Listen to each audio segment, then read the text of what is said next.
Hello everyone, this is Shivam here and आज की इस वीडियो में हम बात करने वाले हैं गैसियस स्टेट के एक नए टॉपिक के बारे में और टॉपिक का नेम है कंप्रेसिबिलिटी फैक्टर। राइट, तो देखिए अभी तक हमने जितना भी गैसियस स्टेट पढ़ा है उन सभी लेक्चर्स के अंदर हमने आइडियल गैस को लेकर बात की है, लेकिन हमने ये भी कहा था पहले ही लेक्चर में कि एक्चुअलिटी में आइडियल गैस कोई भी नहीं होती है, एक्चुअल में वो एग्जिस्ट नहीं करती है। हमारे पास जो गैस होती है उनको हम कहते हैं रियल गैस। ठीक है, इसका रीजन क्या था? इसका रीजन ये था कि जो आइडियल गैस होती है उसकी कंडीशन ये है कि जो गैसेस के मॉलिक्यूल है उनमें कोई भी इंटरेक्शन नहीं होनी चाहिए, जीरो इंटरेक्शन होनी चाहिए। जबकि हमें पता है इवन कोई इनर्ट गैस होती है वो भी दूसरी इनर्ट गैस के साथ कुछ ना कुछ इंटरेक्शन करता ही है, चाहे वो वंडरफुल इंटरेक्शन जितनी वीक इंटरेक्शन क्यों ना हो। इसलिए एक्चुअलिटी में हमारे पास जो गैसेस होती हैं वो कैसी होती है? रियल गैस होती है। अब अगर हमें ये जानना पड़ जाए कि मेरी जो रियल गैस है वो कितना ज्यादा आइडियल गैस जितना बिहेवियर शो कर रही है, तो उसको बताने वाला जो फैक्टर होता है वो हमारे पास क्या होता है? Compressibility factor. राइट, तो वो फैक्टर होता है हमारे पास कंप्रेसिबिलिटी फैक्टर। यानी कि कंप्रेसिबिलिटी फैक्टर हमें क्या बताता है कि एक रियल गैस जो है वो कितना आइडियल गैस जितना बिहेवियर कर रही है, या फिर आप ये भी कह सकते हो कंप्रेसिबिलिटी फैक्टर हमें ये बताती है कि हमारी जो रियल गैस है वो आइडियल गैस से कितना ज्यादा डेविएट कर रही है, यानी कितना ज्यादा अलग बिहेवियर शो कर रही है आइडियल गैस के कंपेयर में। राइट, तो देखिए इससे पहले की वीडियो अगर आपने नहीं देखी है तो उनका लिंक आपको डिस्क्रिप्शन बॉक्स में देखने को मिल जाएगा, उस प्लेलिस्ट के ऊपर क्लिक करके आप चेकआउट कर सकते हो वीडियोस को। राइट, चलिए बात करते हैं कंप्रेसिबिलिटी फैक्टर की। जो कंप्रेसिबिलिटी फैक्टर होता है इसको हम Z से रिप्रेजेंट करते हैं, इसको हम Z से रिप्रेजेंट करते हैं। इस हिसाब से इस कदर मैं आपको ये टॉपिक करवा दूंगा कि आपको फिर कभी रिवाइज करने की भी जरूरत नहीं पड़ेगी कंप्रेसिबिलिटी फैक्टर को। बस जो भी बता रहा हूं थोड़ा सा ध्यान से सुनते रहिए। राइट, देखिए जैसा कि मैंने कहा कंप्रेसिबिलिटी फैक्टर को Z से रिप्रेजेंट करते हैं और कंप्रेसिबिलिटी फैक्टर हमें क्या बताती है कि हमारी जो रियल गैस है वो आइडियल गैस से कितना ज्यादा डेविएट कर रही है, कितना ज्यादा डेविएट कर रही है, यानी कि कितनी अलग है, कितनी ज्यादा इंटरेक्शन है। देखिए दो गैसेस के मॉलिक्यूल्स के बीच में जितनी ज्यादा अट्रैक्शन होगी उतनी ज्यादा वो रियल गैस होगी और उतना ज्यादा वो आइडियल गैस से डेविएट करेगी। राइट, तो देखिए जो Z होता है ये हमें कैसे बताता है कि मेरी जो रियल गैस है वो कितना डेविएट कर रही है आइडियल गैस से। इसका फॉर्मूला होता है V real by V ideal। जो Z का फॉर्मूला होता है वो होता है V real by V ideal। जो वॉल्यूम है रियल गैस की उसको डिवाइड कर दो वॉल्यूम ऑफ आइडियल गैस से। According to ideal gas nature जो इनके बीच में इंटरेक्शन होगी मॉलिक्यूल्स के बीच में बिल्कुल भी नहीं होगी, तो जो मॉलिक्यूल्स है वो बहुत दूर दूर रहेंगे और मॉलिक्यूल अगर दूर दूर रहेंगे तो वॉल्यूम इसकी अलग होगी कंपेयर टू रियल गैस की वॉल्यूम से। क्यों? क्योंकि रियल गैस के अंदर क्या होगी? रियल गैस के अंदर मॉलिक्यूल्स एक दूसरे को अट्रैक्ट करेंगे तो एक दूसरे के पास में आएंगे, पास में आएंगे तो क्या हो जाएगा? हमारे पास वॉल्यूम या तो कम होगी या फिर आइडियल गैस के कंपेयर में ज्यादा होगी। वो सारे केस हम पढ़ेंगे कंप्रेसिबिलिटी फैक्टर के अंदर। देखिए अगर हमारे पास हमें जानना है कि हमारी जो रियल गैस है वो कितना डेविएट कर रही है आइडियल गैस के कंपेयर में, तो हम क्या करेंगे? रियल गैस की वॉल्यूम का रेशियो ले लेंगे आइडियल गैस की वॉल्यूम के साथ। अगर ये रेशियो जो है 1 आ गया, अगर ये रेशियो क्या आ गया? 1 आ गया, तो इसका क्या मतलब है? इसका मतलब है मेरे पास जो आइडियल गैस की वॉल्यूम है वो इक्वल है रियल गैस की वॉल्यूम के, और इसका मतलब हो गया मेरे पास जो रियल गैस है वो आइडियल गैस की तरह बिहेव कर रही है। राइट, क्योंकि दोनों की वॉल्यूम इक्वल होने का क्या मतलब है? रियल गैस ने आइडियल गैस जितना ही बिहेवियर शो करना स्टार्ट कर दिया है। आइडियल गैस में तो इंटरेक्शन हो नहीं सकती, यानी कि रियल गैस के अंदर जो इंटरेक्शन थी वो नहीं हो रही है और वो बिहेव करने लग गई है आइडियल गैस जैसे। इसी वजह से ये रेशियो क्या आ जाएगा? 1 आ जाएगा। तो मान के चलिएगा क्या अगर Z की वैल्यू 1 आ गई तो यानी कि मेरे पास जो है गैस जो है वो आइडियल गैस बिहेवियर शो कर रही है। अगर मेरे पास Z की वैल्यू क्या आ गई? 1 आ गई, तो मेरे पास जो गैस है वो आइडियल गैस बिहेवियर शो कर रही है। लेकिन अगर मेरी Z की वैल्यू ग्रेटर देन 1 आ गई या फिर Z की वैल्यू लेस देन 1 आ गई, इसका मतलब क्या हो गया? इसका मतलब मेरी जो गैस है वो रियल गैस बिहेवियर शो कर रही है। इसका मतलब हो गया मेरी जो गैस है वो रियल गैस बिहेवियर शो कर रही है। अब देखिए 1 वैल्यू तब आएगी जब मेरी रियल गैस आइडियल गैस की तरह बिहेव करना स्टार्ट करेगी। तो जितनी ज्यादा वैल्यू मेरे 1 के क्लोज होगी, इसका मतलब क्या होगा? इसका मतलब होगा कि मेरी रियल गैस के अंदर उतना ही ज्यादा आइडियल गैस कैरेक्टर है। यानी कि मैं कह सकता हूं, मान लीजिए मेरे पास 3 गैसेस है, एक है A, एक है B, एक है C। यहाँ पे Z की वैल्यू है मेरे पास मान लीजिए 0.5, यहाँ पे Z की वैल्यू है 1.7 और यहाँ पे मान लीजिए है 2.3। और मुझे कहा गया है इनको इन तीन गैसेस को अरेंज करो on the basis of their ideal gas behaviour.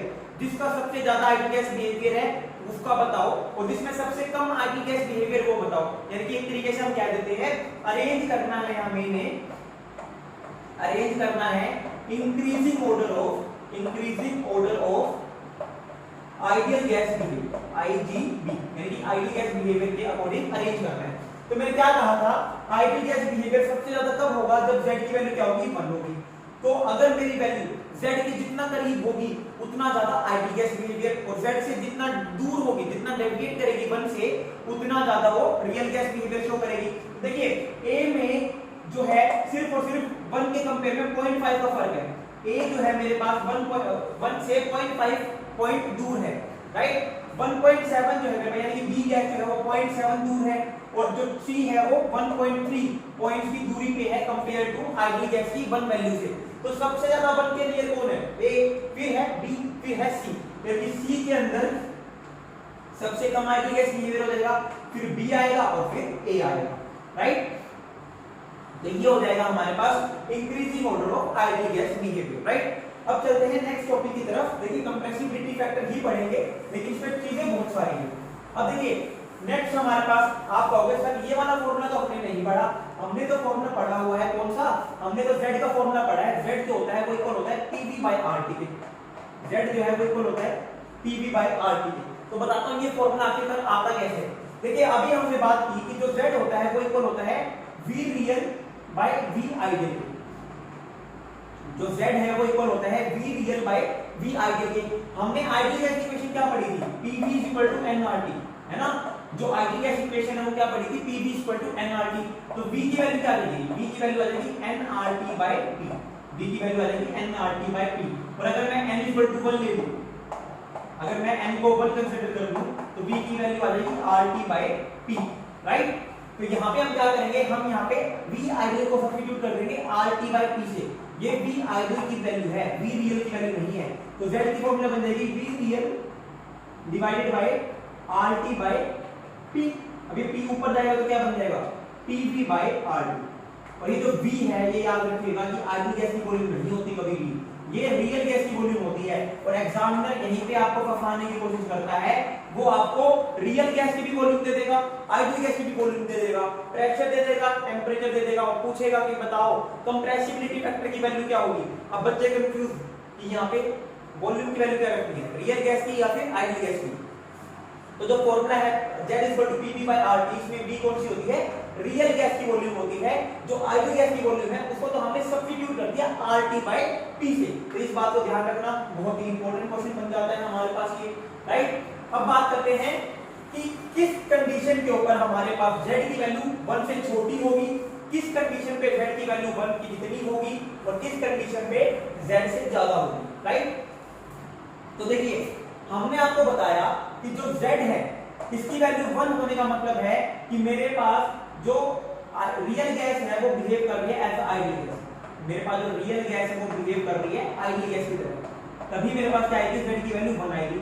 और ये कंडीशन क्या है हमारे पास, इसके लिए कंडीशन होती है जो टेम्परेचर है वो तो हाई होना चाहिए, जो टेम्परेचर है वो तो क्या होना चाहिए, हाई होना चाहिए, और जो प्रेशर है वो लो होना चाहिए, जो प्रेशर है वो लो होना चाहिए, ताकि दोनों ही केसेस में क्या होगा, जो गैस के मॉलिक्यूल्स होंगे वो दूर दूर जाएंगे। टेम्परेचर ज्यादा है तो ज्यादा होने की वजह से काइनेटिक एनर्जी ज्यादा होगी, वो एक्सपेंड करने की कोशिश करेगी। गैस एक्सपेंड होने का मतलब क्या है, मॉलिक्यूल्स एक दूसरे से दूर दूर जा रहे हैं, राइट। और प्रेशर लो होने का मतलब क्या है, उनके ऊपर कोई प्रेशर ही नहीं है तो वो आराम से एक दूसरे से दूर दूर जा सकेंगे। तो इस कंडीशन में क्या होता है, मेरे पास Z की वैल्यू 1 आती है, तो इसको याद रखो। अब दूसरी बात, Z की वैल्यू ग्रेटर देन 1 कब आएगी, Z की वैल्यू ग्रेटर देन 1 कब आएगी, यानी कि ग्रेटर देन 1 होने का क्या मतलब है मेरे पास, यहाँ पे देखिए इसका मतलब था Z की वैल्यू 1 होने का मतलब V रियल गैस जो है वो इक्वल होगी V आइडियल के। Z की वैल्यू ग्रेटर देन 1 होने का मतलब है जो V रियल है वो ज्यादा होगी V आइडियल से। कैसे, क्योंकि हमने फॉर्मूला बताया था Z का फॉर्मूला होता है V real bye V ideal, right. तो Z की वैल्यू 1 से बड़ी कब होगी, जब रियल गैस की वॉल्यूम ज्यादा होगी आइडियल गैस की वॉल्यूम से। अब बच्चे परेशान, सर रियल गैस की वॉल्यूम ज्यादा कैसे हो सकती है? आपने तो कहा था रियल गैस में अट्रैक्शन रहती है गैस के मॉलिक्यूल्स के बीच में। अगर अट्रैक्शन रहेगी तो गैस के मॉलिक्यूल पास में आएंगे और गैस के मॉलिक्यूल पास में आएंगे तो वॉल्यूम तो कम होनी चाहिए। तो आखिरकार Z की वैल्यू 1 से बड़ी कैसे हो गई फिर? तो बच्चों होता क्या है, मान लीजिए मेरे पास एक बीकर था, इस बीकर में गैस के मॉलिक्यूल्स थे, मैंने क्या किया, बहुत ज्यादा एक हद से ज्यादा हाई प्रेशर लगा दिया। मैंने क्या किया, बहुत ज्यादा हाई प्रेशर जो है इनके ऊपर लगा दिया। अब इतने ज्यादा हाई प्रेशर में होगा क्या, मॉलिक्यूल्स बहुत पास में आ जाएंगे क्योंकि वो बहुत ज्यादा कंप्रेस हो रहे हैं। तो जब मॉलिक्यूल बहुत ज्यादा पास में आ जाएंगे तो एक टाइम ऐसा भी तो आएगा जब अट्रैक्टिव फोर्स की जगह रिपल्सिव फोर्स डोमिनेट करने लग जाएगी, यानी कि दो अलग अलग मॉलिक्यूल के जो न्यूक्लियस है वो एक दूसरे के साथ इंटरेक्ट करने लग जाएंगे। इतने ज्यादा हाई प्रेशर पे जब न्यूक्लियस एक दूसरे के साथ इंटरेक्ट करने लग गए तो न्यूक्लियस यानी कि दोनों पॉजिटिव चार्ज के बीच में क्या होगा, रिपल्शन लगेगा और गैस एकदम से एक्सपेंड हो जाएगी और इतनी ज्यादा एक्सपेंड हो जाएगी कि उसकी जो वॉल्यूम है वो आइडियल गैस की वॉल्यूम से भी क्या हो जाएगी, ज्यादा हमें देखने को मिलेगी। और उस कंडीशन पे Z की वैल्यू क्या हो जाएगी, ग्रेटर देन 1, यानी कि इसके लिए कंडीशन क्या है, इसके लिए कंडीशन हमारे पास है हाई प्रेशर। तो बहुत बार क्वेश्चन पूछा जा सकता है हमसे कि Z की वैल्यू 1 से बड़ी कब होती है, Z की वैल्यू 1 के इक्वल कब होती है, राइट। तो Z की वैल्यू 1 से बड़ी कब होती है, जब हाई प्रेशर क्रिएट किया जाता है। और तीसरा हमारे पास क्या है, Z की वैल्यू क्या होगी हमारे पास 1 से छोटी कब होगी। तो इसका मतलब 1 से छोटी होने का मतलब क्या है, V रियल कम है, V आइडियल ज्यादा है। और ये तो नॉर्मल केस है, V आइडियल ज्यादा है कंपेयर टू V रियल। तब क्या होगी, Z की वैल्यू 1 से छोटी हमें देखने को मिल जाएगी। और Z की वैल्यू 1 से छोटी होने का मतलब है V रियल जो है आइडियल गैस की जो वॉल्यूम है वो कम है। और वॉल्यूम कब कम होगी, जब अट्रैक्शन लग रहा होगा गैसेस के मॉलिक्यूल्स के बीच में। और ये तब होगा जब हमारा प्रेशर क्या होगा, जब हमारा प्रेशर जो है वो लो हो, क्योंकि लो प्रेशर में क्या होगा, अट्रैक्शन, जो लो प्रेशर हमारे पास है इसमें अट्रैक्शन डोमिनेट करता है। लो प्रेशर जो है हमारे पास इसमें अट्रैक्शन डोमिनेट करता है, राइट। तो इस कंडीशन पे Z की वैल्यू क्या हो जाएगी हमारे पास 1 से छोटी देखने को मिल जाएगी, राइट। तो समझ में आ गया होगा आपको कि किस कंडीशन पे Z की वैल्यू 1 होगी, किस कंडीशन पे Z की वैल्यू ग्रेटर देन 1 होगी और किस कंडीशन पे Z की वैल्यू 1 से छोटी होगी, राइट। ठीक है, अब किसी चीज को ग्राफ से पढ़ लेते हैं। इसी चीज को मैं ग्राफ में प्लॉट कर देता हूं। तो देखिए हमारे पास जो ग्राफ है वो प्लॉट करते हैं कंप्रेसिबिलिटी फैक्टर के लिए, ठीक है। ग्राफ प्लॉट करते हैं हम किसके लिए, कंप्रेसिबिलिटी फैक्टर के लिए। तो हमारे पास देखिए, हमारे पास जब हम ग्राफ प्लॉट करते हैं कंप्रेसिबिलिटी फैक्टर Z और प्रेशर के बीच में, Z और प्रेशर के बीच में। अब देखिए ये Z की वैल्यू यहाँ पे 1 होती है, इधर मैं Z लिख देता हूँ, Z की वैल्यू यहाँ पे 1 है, यहाँ पे Z की वैल्यू ग्रेटर देन 1 है और यहाँ पे Z की वैल्यू लेस देन 1 है। तो हमारे पास जो ग्राफ निकल के आता है यहाँ पे, वो ग्राफ कुछ इस तरीके से निकल के आता है, ठीक है। Z की वैल्यू के लिए हमारे पास जब हम Z और प्रेशर के बीच में ग्राफ प्लॉट करते हैं तो वो कुछ इस तरीके से हमारे पास प्लॉट निकल के आता है। तो यहाँ पे देखिए, यहाँ पे क्या दिखा रहा है, Z की वैल्यू जो है 1 से छोटी, यहाँ पे Z की वैल्यू क्या है 1 से छोटी है। ये क्या दिखा रहा है पॉइंट, ये लाइन से नीचे क्या दिखा रहा है कि यहाँ पे मेरे पास इस एरिया में Z की वैल्यू क्या है 1 से छोटी। इस एरिया में क्या दिखा रहा है कि मेरे पास जो Z की वैल्यू है वो है 1 से बड़ी। और इस एरिया में ये वो पॉइंट है जिस पॉइंट पे मेरे पास जो Z की वैल्यू है वो इक्वल है 1, राइट। अब देखिए मैंने क्या कहा था, मैंने कहा था जैसे जैसे प्रेशर बढ़ता जाएगा, जैसे जैसे प्रेशर बढ़ता जाएगा रिपल्शन क्रिएट हो जाएगा एक टाइम के बाद और मेरी गैस जो है रियल गैस है वो एक्सपेंड कर जाएगी। और उस कंडीशन में क्या होगा, Z की वैल्यू 1 से बड़ी। तो देखिए इस साइड में जब हम जा रहे हैं तो क्या हो रहा है, प्रेशर बढ़ रहा है। जैसे जैसे प्रेशर बढ़ रहा है हमारे पास, एक टाइम तक तो अट्रैक्शन डोमिनेट कर रहा था, प्रेशर बढ़ा रहे थे, एक टाइम तक तो अट्रैक्शन डोमिनेट कर रहा था क्योंकि प्रेशर बढ़ाते जा रहे हैं, गैस पास आएगी तो अट्रैक्शन बढ़ेगा, अट्रैक्शन बढ़ेगा तो रियल गैस की वॉल्यूम क्या हो जाएगी, कम हो जाएगी। और रियल गैस की वॉल्यूम कम होने का मतलब क्या है, Z की वैल्यू 1 से छोटी हो जाना।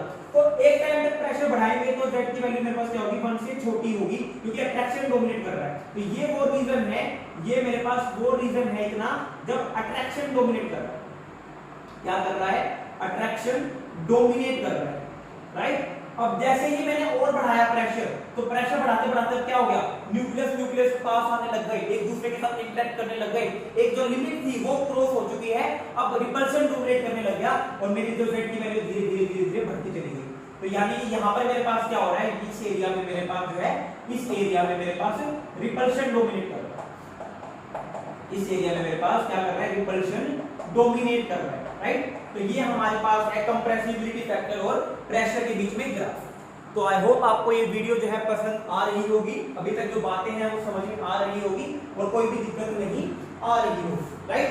अब देखिए, अब हमें प्लॉट करना पड़ रहा है ग्राफ। मान लीजिए मैंने अलग अलग गैसेस के लिए ग्राफ प्लॉट कर दिया। अब थोड़ा सा क्वेश्चन देखते हैं हमारे पास। मान लीजिए मैंने क्या किया, तीन गैसेस ली है मैंने क्या किया, तीन गैसेस ली।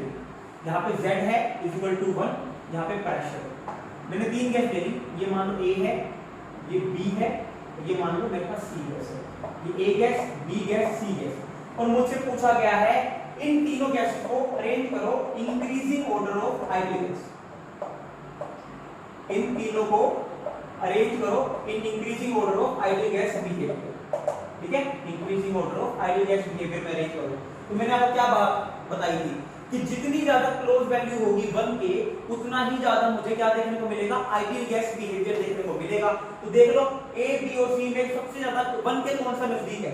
तो देखो 1 वाली लाइन जो है वो ये वाली है, 1 वाली जो लाइन है वो ये वाली है।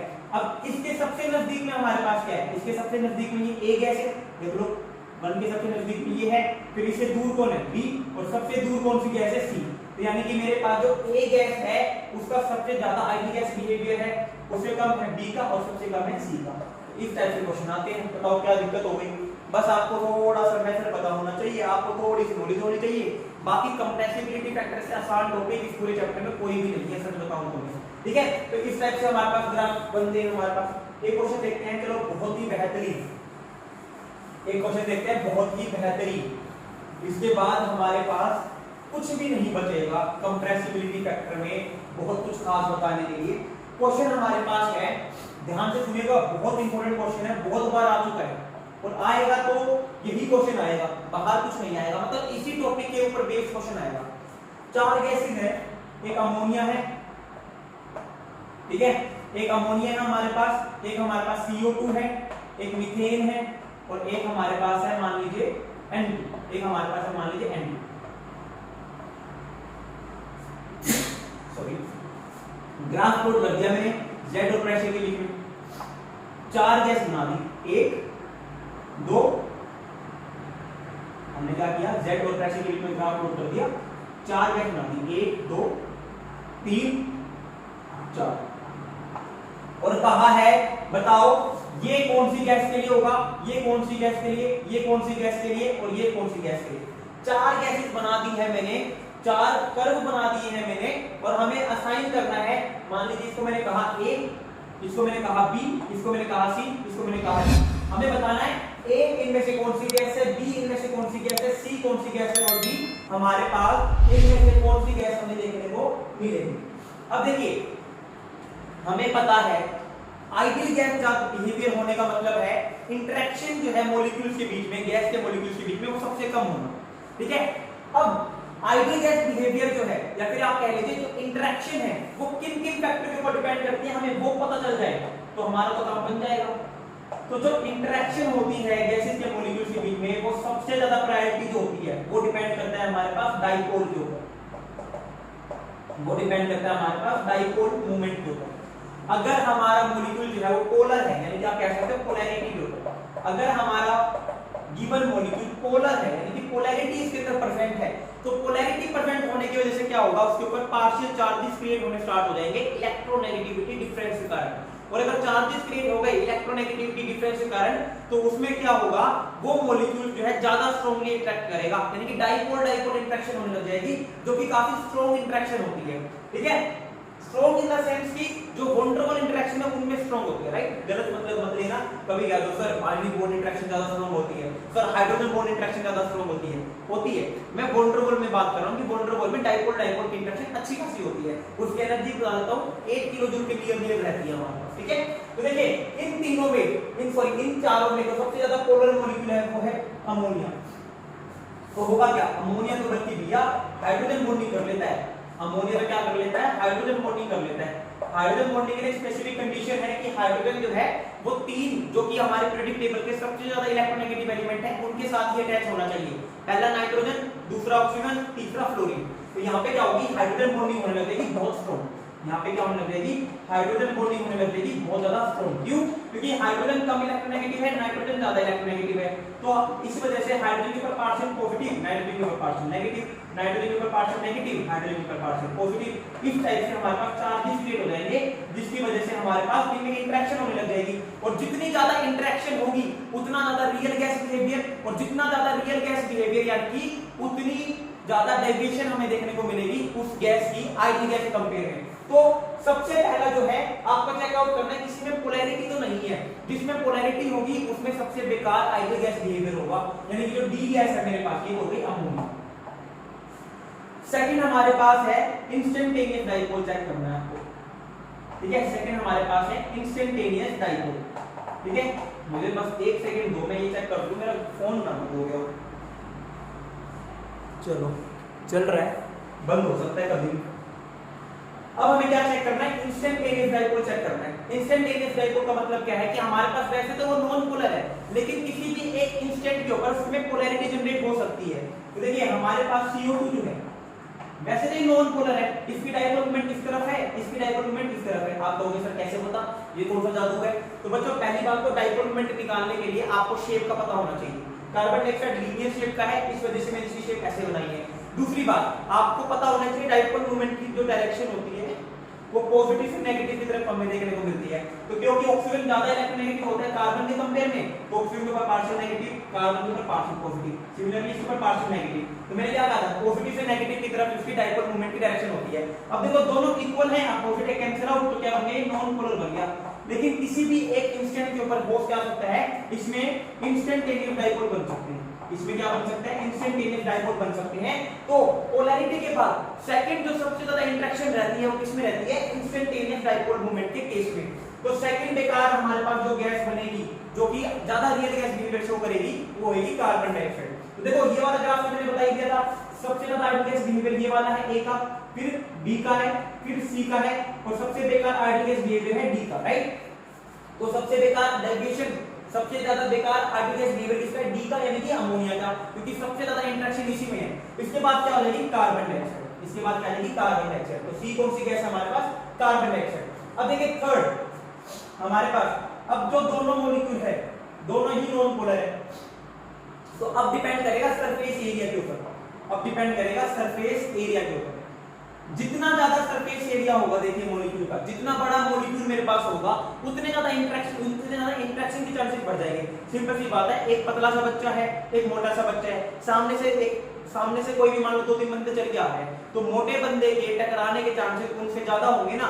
जितना ज्यादा टकराएंगे उतनी ज्यादा इंटरेक्शन कोज करेंगे, और जितनी ज्यादा इंटरेक्शन कोज करेंगे उतना ज्यादा रियल गैस बिहेवियर शो करेंगे, और जितना ज्यादा रियल गैस बिहेवियर शो करेंगे उतनी ज्यादा उनके अंदर डेविएशन हमें देखने को मिलेगी, राइट। तो यहाँ पर देखिए सरफेस एरिया CH4 का ज्यादा होता है कंपेयर टू N2। क्यों? क्योंकि कार्बन का साइज बड़ा होता है, नाइट्रोजन का साइज छोटा होता है, अलोंग द पीरियड जाते हैं साइज डिक्रीज होता है, राइट। तो कार्बन का साइज बड़ा होता है नाइट्रोजन के कंपेयर में, इसका मतलब सरफेस एरिया कार्बन का बड़ा होता है नाइट्रोजन के कंपेयर में। और सरफेस एरिया का बड़ा होने का मतलब क्या है, इंटरेक्शन का ज्यादा होना, और इंटरेक्शन का ज्यादा होने का मतलब क्या है, डेविएशन होना। तो हमारे पास जो B गैस है वो कौन सी हो जाएगी, वो हो जाएगी CH4। फिर बच गई हमारे पास N2 तो यहाँ पे लगा दो। लेकिन फिर भी मैं बताता हूँ, क्या पता आपको सरफेस एरिया भी सेम देखने को मिल जाए। फिर फोर्थ फैक्टर आप क्या देखोगे, मोलर मास। फिर आप देखते हो मोलर मास, ज्यादा मोलर मास ज्यादा इंटरेक्शन, लेकिन हमारे पास फिलहाल मोलर मास कंपेयर करने के लिए कोई दूसरा मॉलिक्यूल बचा ही नहीं है, तो A बन जाएगी हमारे पास N2। यानी कि जो आइडियल गैस बिहेवियर है सबसे ज्यादा हमारे पास है N2 का, उसके बाद हमारे पास है CH4 का, फिर हमारे पास है CO2 का, और सबसे कम हमारे पास है अमोनिया का। तो ये हमारे पास हो जाएगा ideal gas behaviour. Real gas behaviour बनाओगे तो रियल गैस बिहेवियर इसका अपोजिट हो जाएगा, सबसे कम N2 का, ज्यादा CH4 का, फिर CO2 का, और सबसे ज्यादा अमोनिया का। तो ये हमारे पास देखने को मिल जाएंगे हमें आइडियल गैस और रियल गैस बिहेवियर। तो आई होप आपको जो वीडियो है वो पसंद आई होगी। जो भी डाउट है इस क्वेश्चन के रिगार्डिंग आप मुझे कमेंट सेक्शन में कमेंट कर सकते हो, या फिर आपको मेरे सोशल हैंडल्स के ऊपर जाके मैसेज ड्रॉप आउट करना है तो आप उनका लिंक जो है या तो डिस्क्रिप्शन बॉक्स में उठा लो, या फिर आप मेरे चैनल के अबाउट सेक्शन में जाओगे, वहां पर भी आपको जाके देखने को मिल जाएगा। तो thank you very much, have a good day.